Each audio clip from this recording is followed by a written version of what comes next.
এই আলোটা কোনো লাইট পোস্টার নয়, এটা একটা হারিকেন। আর এই ভ্যানে আছেন একজন মানুষ, যার প্রতিটা চা ঘোরে বেঁচে থাকার তাগিদে। ডিজিটাল যুগ এসেছে, লোকজন এখন উড়োজাহাজে চড়ে গ্রামে আসে, কিন্তু তিনি এখনো হাঁটেন একটা ভ্যান ঠেলে, অন্ধকারে, কুয়াশার ভিতর দিয়ে। দিন শেষে বাসায় ফেরার পথে কেউ জিজ্ঞাসা করে না, চাচা খাইছেন ঠিক মতো? এই হারিকেনের নিচেই তার গল্প লেখা, ঘামে কষ্টে আর অসমাপ্ত স্বপ্নে। আমরা বড় হতে হতে ভুলে গেছি, তারা এখনো পেছনে হেঁটে চলে আসছেন, নীরবে নিঃশব্দে।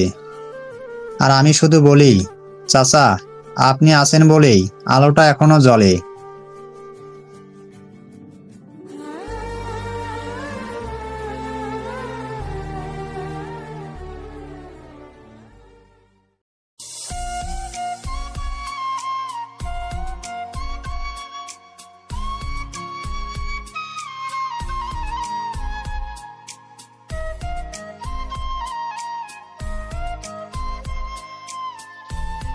প্রগতির মানে সবাইকে সঙ্গে নিয়ে হাঁটা, না হলে কেউ কেউ চিরকালই অন্ধকারে হারিকেন নিয়ে থাকবে।